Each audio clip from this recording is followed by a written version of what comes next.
everyone, Annika Kurt with Market Inc. and I help companies make the most of the relationships with their clients, their teams, their communities, and of course, make the most of the journey that your clients take while interacting with your business. I'd like to welcome you to the inaugural episode of Making the Most podcast.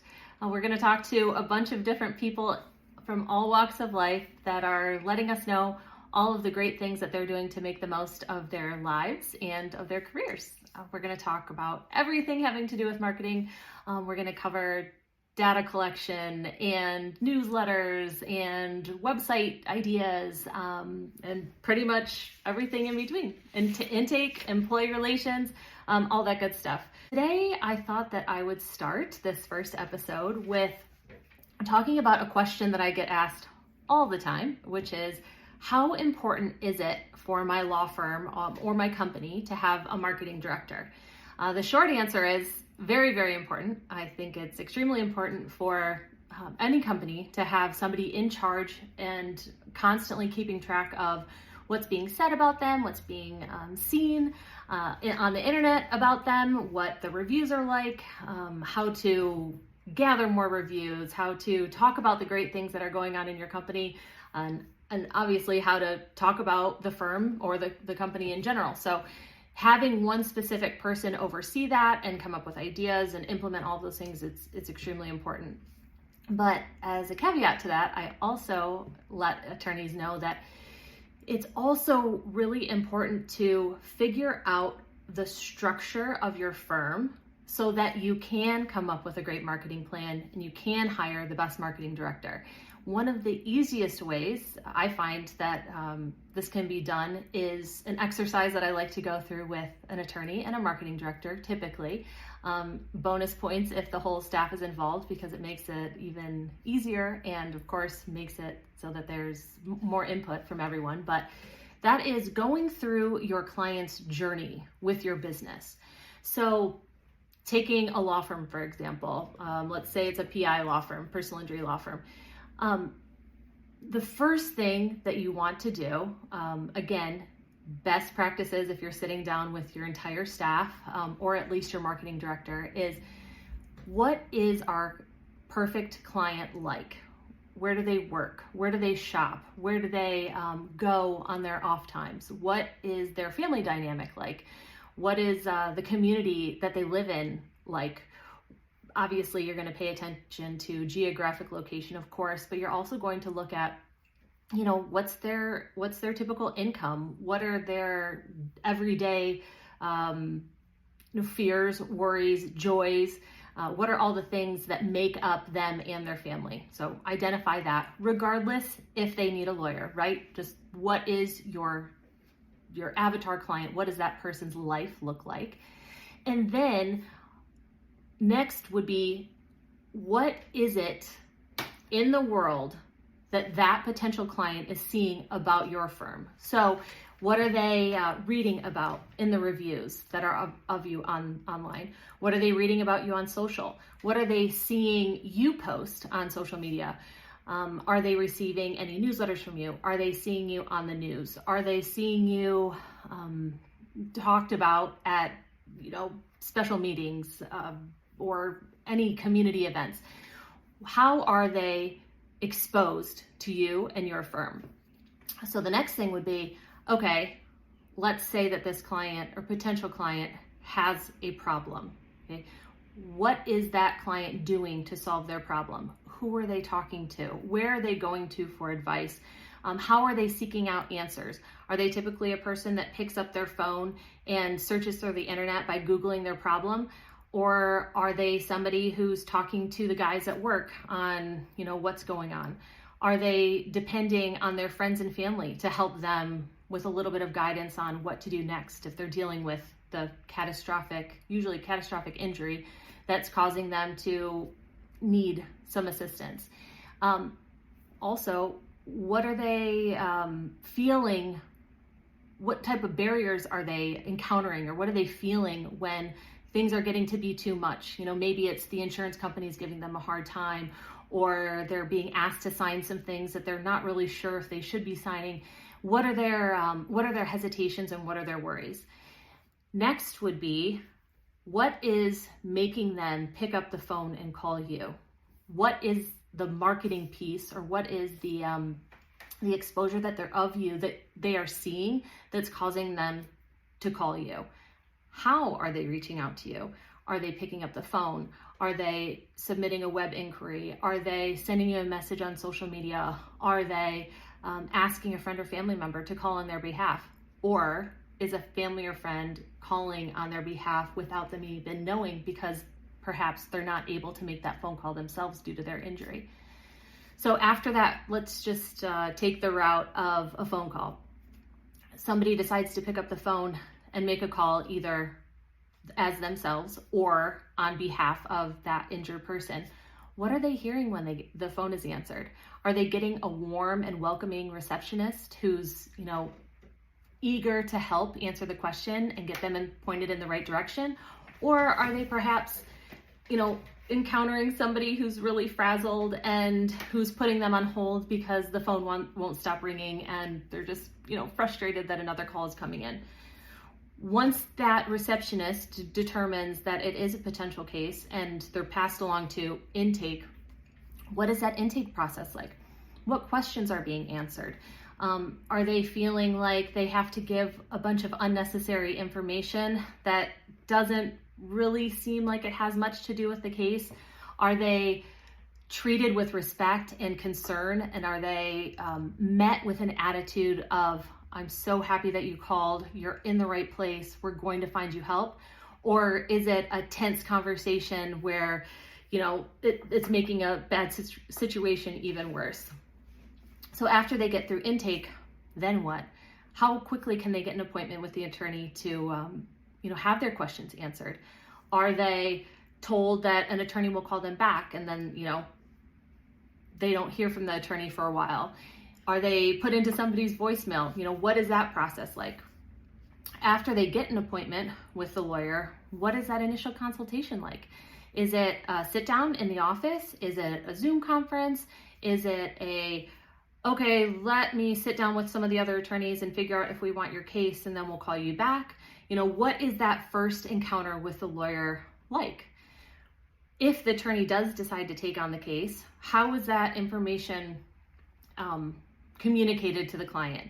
Is it, okay, let me send you a contract with sort of a vague understanding that the case is going to be taken? Or is it here's the plan, here's how we can help you, I'm going to outline all of those things on the contract that I send over, and then that way we can get started? Is the contract signed in person? Is the contract sent through DocuSign, or an other electronic signing program through the internet? What is that process like? What does the contract look like? Is it just a list of things that the client is going to have to pay out at the end? Or is it a true breakdown of how the firm is going to, help the client? Also, before the contract's signed and the discussions that are had, is the conversation revolving around all the wonderful things that the firm is going to do, and how much success they've had in the past, and all the great braggy things that sometimes we're kind of drawn to telling? Or are we taking the time to find out what the biggest concerns and fears of that client are? I spoke with an attorney one time, and we were able to shave off quite a bit of time that the lawyer would take in the initial consultation. He was like, I spend so much time on these consultations. Sometimes I'm giving, an hour or 90 minutes of a free consultation, and it's not always the case that the person signs at the end of the meeting. So how do I not feel like I'm wasting that time and wasting the time of the client, or potential client rather? So if 65 out of the 80 minutes that you're sitting down with a client is all about everything about you and your firm and the things that happen in your office, instead of 15 minutes of, hey, what is your biggest worry? What do you want accomplished? What is your biggest goal with this? There's a big difference. And 15 minutes of asking that person what it is that they want to accomplish can save that additional time that, all those things that might have fallen on deaf ears. Because at the end of the day, somebody who's injured or somebody who needs legal help, they're terrified and they don't know the right questions to ask. To the general public, usually attorneys are intimidating. They're sort of scary, and it can be difficult to outline exactly what you want or outline exactly what you need if you don't know the questions that you need to ask. So if the attorney is instead coming to you saying, what are you worried about? What are your fears? And you just allow that potential client to say, I'm so terrified that I'm never going to be able to work again, or I'm so terrified that I'm not going to be able to, pay my mortgage and that we're going to end up homeless. The fears that come out when somebody is just really listened to, that is the perfect opportunity for the attorney to identify their game plan with their staff and with the paralegals and all the people that are going to be working on the case. It's the perfect opportunity to listen to exactly what they need and then build the game plan from there. That way the client feels like, okay, we have a plan. I know what the expectations of me are, and I know what I can expect out of my attorney. And then we can move forward together so that when it comes time to sign the contract, they understand what they're getting. You're not making any promises that, I'm going to get you X number of dollars, or I'm going to make sure that, in a divorce case, I'm going to make sure that you get, 80% of the house. It's not that. It's how do you want your problem solved? And we're going to do X, Y, and Z to try to solve that problem for you and alleviate that fear. So looking at that journey and seeing how it's being handled can really put a client at ease. So next step, contract signed, and then you go to work, you tell your paralegals to go to work, the client sits at home, and 2 days pass, 3 days pass, 4 days pass, and they are probably starting to get buyer's remorse. It's not uncommon for anyone making a large quote unquote purchase to second guess themselves later on, or even within the first few days, like, did I make the right decision? It seemed like everything was going okay in the meeting, but, my quote unquote, my life is on the line, right? This is a massive, massive decision that can affect my future, both short-term and long-term. So maybe I didn't make the right choice. What are you and the firm doing to eliminate that buyer's remorse? Is the attorney picking up the phone a couple days later and saying, hey, I know that you're probably still nervous. I really enjoyed meeting you at our initial consultation. I just want you to know that you're in good hands. It's such an unexpected thing to receive a reassuring call or reassuring email, or even, having a paralegal call and say, hey, just wanted to welcome you to the firm. You're in good hands. It can go a lot. It can go a very long way when it comes to help building trust with that new client. So buyer's remorse eliminated. Then you go on to, how is the case being handled? What is the communication like with that new client? If it is a personal injury case, for example, what is the treatment process like? Is the injured person required to contact you every single time that there's a change, or every single doctor's appointment? Or is the paralegal calendaring all of the different treatments that are already on the schedule so that they're aware of what's going on ahead of time, so that they can call and make, again, an unexpected welcomed call, I'm sure, from the client, like, I don't have to call my attorney's office. My attorney calls me, and they find out what's going on with me because they already know that, I have X, Y, and Z treatments scheduled. So they're checking in. The benefit of that is that not only does the client feel like they're getting great service out of your firm, but it also helps you move the case along, because now you don't have to wait for a client to call you once the surgery's over, or once physical therapy's through, or once they were released back to work from their doctor.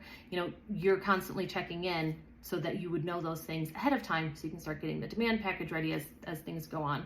And also, it's a great opportunity. Like, let's just say the client is scheduled for surgery, and you have that calendared, you have it, make it a point to keep track of that within the case, like the case management system that you're using, so that it sends a reminder or a checklist item to say, okay, let's have flowers waiting for them when they get home from the hospital after the surgery, or have a welcome basket of, hey, get well soon. Here's a few things to help ease the recovery. Again, totally unexpected, but really, really welcomed gesture by the firm that will stick with the with the client after. After clients are done treating, do they understand what the process is like? Do they know the waiting times that they can expect? Or is it, just 6 months later, hey, I still haven't heard anything. I don't even know. What are the expectations that you're setting with the client, especially when it comes to timelines, because we know that insurance companies can take a long time, and the client would be more than happy to understand that easier if they're told ahead of time what the typical timelines are like. So then the case comes to a close, check comes in, client comes in for their final appointment, they come in, they sign, and they get their money, and then what, right? What are you doing to make that last appointment full of closure, full of, modest celebration, if it makes sense? What are you doing to kind of wrap up this long, tedious relationship that hopefully went much, much better than the person expected way back when they initially called you with all of those fears and worries? Were those fears and worries that they had in the first place eased? Were they fixed? Were they, can they breathe easier? Can they feel like there isn't this 80,000 pound elephant sitting on their chest anymore? And since you've documented that in the very beginning, what those fears and worries are, then you can go back to that at the last, that last meeting and say, hey, don't you remember when you first called and you were so terrified? You could barely move. You were facing so many surgeries. You were, up against X, Y, and Z barrier that you were so scared of. And I remember you telling me that you were absolutely terrified that you were going to lose this house that, you and your dad built from the ground up, and that you wanted to raise your kids in and see your grandkids play, out back. And that was your biggest fear. And now look how far we've come together. That is a huge testament to their experience with your firm, number one, but it's also a perfect opportunity for them to tell their story. So if you ask all these questions and then you're capturing their answers on video, right? Just have a video camera rolling in the background, not straight at them, not, they don't feel like they're nervously having to sit in front of a camera. But if you're just talking to them about the journey that you've already set up in a very intentional way, then it's going to come off as super genuine. You're just having a conversation, and then you can turn that video into such a great testimonial, a real human thing that other potential new clients are going to see and be like, oh my gosh, that person's just like me. That I feel exactly the same way, and maybe there is hope for me if I call this firm. So I personally feel like every single interaction with a potential client or an existing client or a former client even, that's marketing, right? Marketing isn't just, okay, let's send a newsletter out and let's post to Instagram.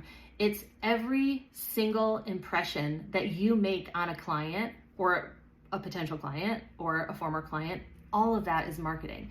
So when you're trying to come up with your marketing plan, going through the client journey first can give you automatically up pops all of these opportunities to give a little bit of extra interaction with the client, which is in turn marketing, right? So after that last meeting is over, and maybe their video testimonial is captured because you've already had that discussion about the journey that you've taken together, then what? What are they hearing from you? How often are they reading about you? How often are they thinking about you? I mean, obviously there's a portion of them that's probably going to want to forget the horrific thing that happened that caused them to need an attorney in the first place. We know that. I always tell attorneys that you guys are in the one service industry, or one of very few service industries, where people don't really want to hire you, unfortunately, because they really don't want the problem that they had in the first place that caused them to need a lawyer. So it's tough, to think about the case that they went through, but hopefully you provided them with a strong enough and pleasant enough client experience that they want to talk about you. Because even if, especially in the PI world, even if they end up with more money than they ever expected to get, the money means nothing, right? All they really wanted was their life back. The only thing that they wanted was those initial worries and fears to be eliminated. The money might just be a bonus. And also, if you have a case that's extremely challenging and there aren't a lot of good options for that person, but you still made the experience the best that it could be considering the circumstances, they're going to remember that too. Because everybody understands, some people don't, but hopefully it's our job to make everybody understand that, the world is kind of crappy and sometimes there's not a lot of things that we can do, but we can make the most of the resources that we have. And that's what an attorney's job is to make the most of the situation at hand and do the best that you can and communicate that to the client. So even though the case is over and the client might not want to think of the situation that got them into all of these problems in the first place, at least they can look fondly back on the experience with you and have a good taste in their mouth. They're also going to run into other people throughout their lives and throughout their careers that are dealing with the same issue that they dealt with. So what is the best option, or what is a good way for, if I'm a pleased client and I really feel indebted to the lawyer because of all of the great things that they did for me and all the care and concern that I felt during my case, and then along comes perhaps their cousin who's dealing with the same exact thing.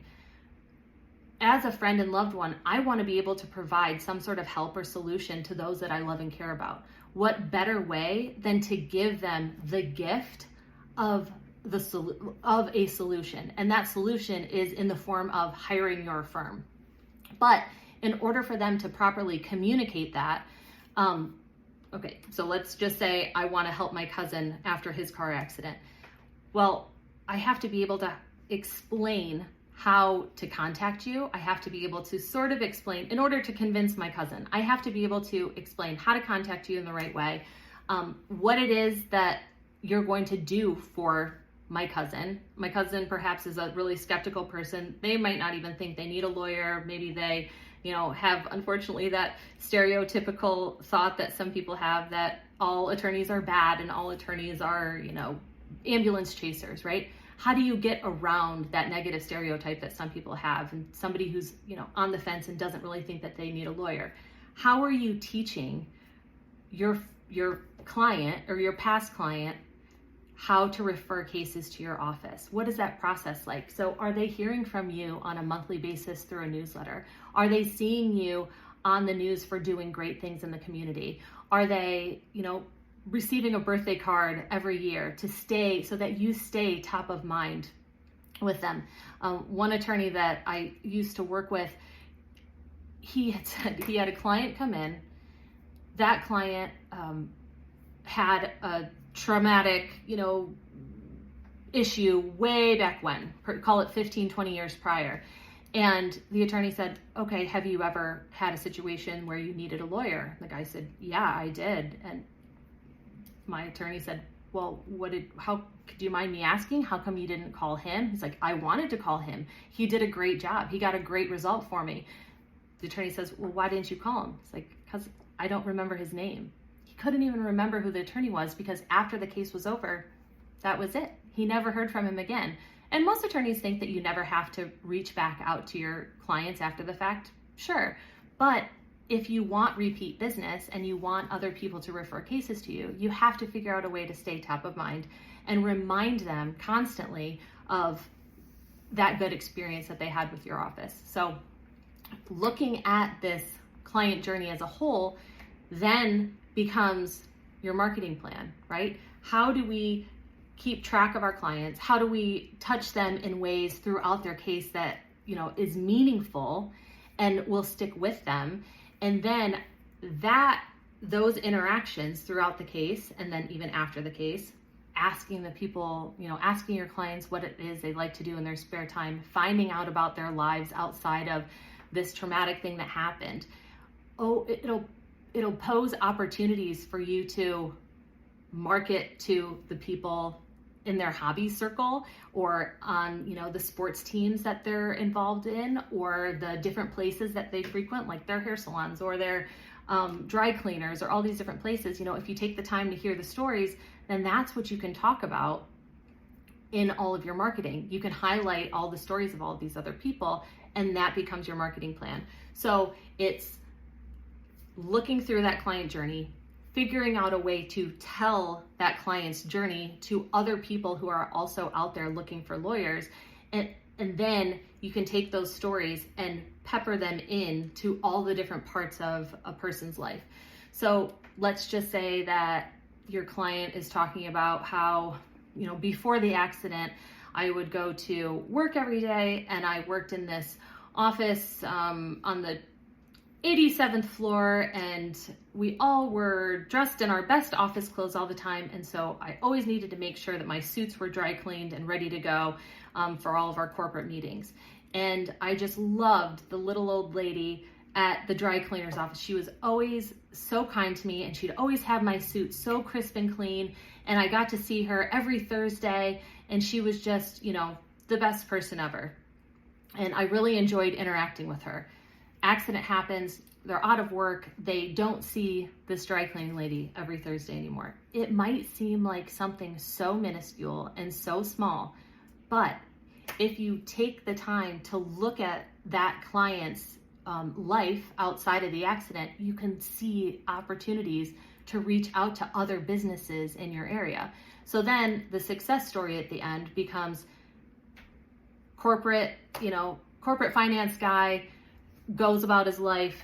He's going through his weekly routine of Thursday dry cleaning visits, having this great interaction with this woman, favorite person to see, on Thursday morning, to wasn't able to work, wasn't even able to put a suit jacket on because his back was so messed up after the horrific accident.